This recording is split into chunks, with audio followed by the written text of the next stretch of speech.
There's a lot of things that we could be talking about right now. We could talk about how our president just got impeached. We could talk about how the youth needs to vote. That was going to be this video. That was going to be this video. I was going to interview people and try to inspire them to vote, but I've really lost all faith in our democracy, so I'm going to talk about something that I want to talk about. Frozen 2. Let's do it. I saw Frozen 2 last night, and again, I've seen it twice, and I have to make this, this rhetorical video for my rhetoric class. Hi, rhetoric class, you're watching this. Or at least my teacher is. Hello. I think it's time to make a rhetorical argument about why Frozen 2 is about colonialism. Big Joel, the boy, he's a big inspiration to me in like making any of these videos, but he already talked about this. I was gonna do this before he even posted that video, so I think it's very affirming that I am not the only one that sees these patterns, but I would just like to talk about some of the brief plot things that happen that I think really strongly indicate why Frozen 2 is about colonialism. Or maybe not about colonialism, but like really deconstructing about like how we think about colonialism. So here's a few things. If you haven't seen Frozen 2, you should probably go see it, because I'm gonna spoil like all of it. Frozen 1, I'm just going to assume you've seen that as well. I'm not really gonna talk about it because I think this movie is ultimately, like, on a content level way better than the first one. Just personally, I don't know. I feel like a lot of 12-year-olds would be very upset with me for that. Kitty! Stop! But yeah, let's embark on this journey.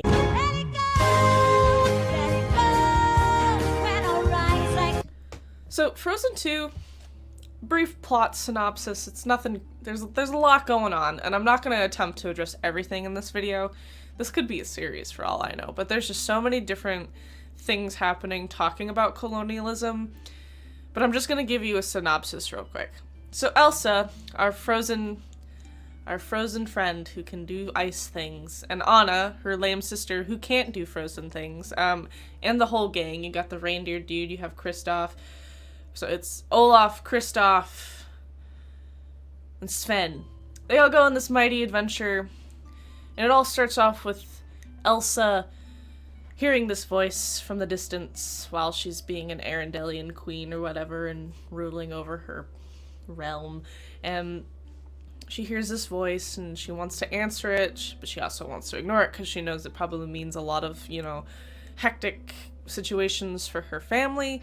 But she ends up activating it anyway. Early in the film, we learn about this, like, enchanted forest that ended up getting closed off from Arendelle because of a bad happening between the natives that lived there and the Arendelian people that were trying to move there. And it starts off by making, you know, it's like this really nice peaceful relationship. The Arendelians make this dam for the natives, and they end up, you know, having a positive relationship. And then this unknown event happens, and then everything changes. The elements get all pissed off, and they close it off with this weird mist, and the forest is... It's forbidden! But we end up going there, because that's where the voice is coming from. But Elsa goes on this element-taming adventure. All the elements in the forest are personified, except for the wind. The wind is just the wind. We named it Gale, though. And then there's, like, this little fire lizard, and then there's rock people, and then there's, the water horse, which I think is probably the best one. That's my favorite. She goes through this, you know, this journey to, not to tame them, but to, like, encounter them and see that she is not alone in her abilities. Oh, she's unique because she's the only Arendelian to have these powers. To do ice and all that stuff, and she's just absolutely infatuated with these other creatures that have these magical abilities. She goes through this film, finding herself. Anna and friends are just trying to keep up, and Anna gets really pissed off occasionally when she can't keep up because she's a normal human, and if you just either one, removed Anna, and didn't have her, or gave her her own powers, or gave her some sort of ability that makes up for the fact that, like, she's just lacking, and she cannot keep up with Elsa, because Elsa's going on this, like, really big self-discovery journey, and she's just back up. She does have an important part later in the film, but let me just finish up. So Elsa goes on this journey to find out who she is and what the heck this voice is, and she ends up finding out at this weird island place of frozenness, haha, that the Arendelian people betray the natives, as it starts posing their grandfather, who was the leader at the time, as this, he deceives the natives when he told them that the dam would be a good thing for them, but in fact it was ruining their environment. And she finds this out. She's so upset about this that she freezes up, and her last, bit of energy, she sends this weird, frozen, messenger thing of, to Anna, saying, hey, these two are separated at the time, by the way. Hey, this thing happened, this betrayal happened, and she ends up communicating that to Anna, and Anna's like, oh my god, my people are horrible, I have to set this right. She ends up making this decision that dam needs to go, and we need to accept that Arendelle can be no longer, because the dam essentially keeps Arendelle from being flooded. So she's like, alright, I'm making this decision. And she gets the giant rock people, who we haven't really tamed yet, to chuck their rocks at the dam, and it explodes, and then Elsa wakes up and is like, oh, I'm gonna save your ass. And she comes in, and the whole, she does her frozen thing, and Arendelle's saved, and everything's fine. And that's, and then Anna becomes the princess of Arendelle, and then Elsa goes and rules over the mystical, magical forest or whatever, and it's really cool and fun and great, and happy ever after.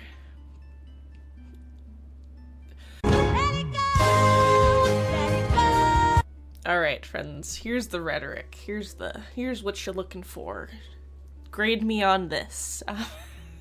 The point that I'm gonna make here, I mean, I've been making it since, I titled the video, but Frozen 2 is about colonialism because it decides to talk about this sort of story arc differently compared to, say, Pocahontas, in which, as Lindsay Ellis would say, both sides it, because in Pocahontas you have the white man and you have the natives, and they end up, it ends up being a very problematic tale because, you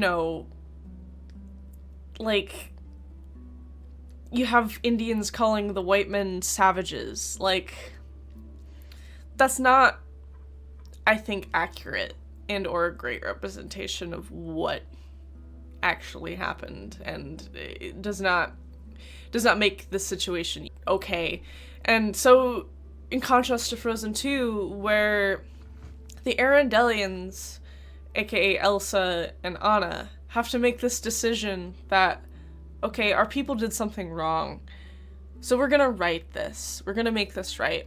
The moment that Anna decides that dam needs to go is the moment where a lot of things happen, because she is accepting that her city will be lost. She is accepting that what happened is wrong, and she's attempting to make things right. Those sort of things, that sort of rhetoric, is really important in this film, because it changes the concept we've seen in other Disney films right on its head. Because she acknowledges that her city is going to be blown away, and that will make it equal. And of course then you have the actual ending in which everything is saved and everything is fine, because it's a kid's movie. But it is sort of radical in a way to say, in order for this thing to be right, we have to do eye for an eye. As the natives lost, I don't want to say they lost their land, but they lost their land was damaged, and their people were damaged.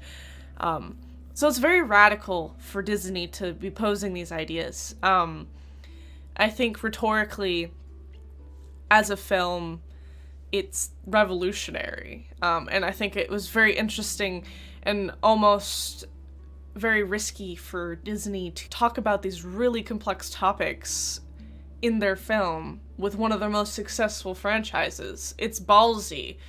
And I don't think a lot of people are talking about it. Big Joel did a video on this if you're interested in a more sophisticated talk about this. Alright, I'm adding this bit in, because I think it's also important to the conversation of how rhetoric works in this. Like, considering Disney's ethos, right? Their past, what they've created in the past, and how they decide to talk about it, and how they talk about themselves.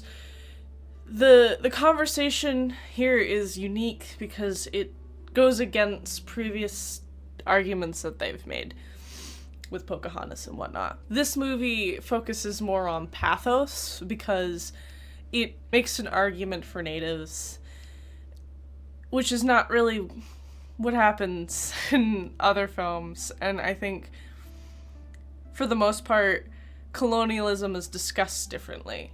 And that's why Frozen 2, why its conversation on colonialism is a productive one. I also want to throw in the idea that if we put this story and just line it up with our own as Americans and, you know, with Native American, the concept that natives need to be justified for the middle-class white families, kids who are watching this and then will soon grow up. So that moment where Elsa's like, like really frozen when she really has this epiphany, that will in some sort of way happen to them if they have souls. It's sort of, you know, a metaphor for like that epiphany of like, wow, my country really hasn't dealt with a lot of the things that it's, you know, dished out on other cultures through colonialism. It's absolutely insane. But yeah, that's Frozen 2, everybody. Why is it a rhetorical genius masterpiece? It's not, but I'd like to think it is, and I just made the argument that it is. So, thank you.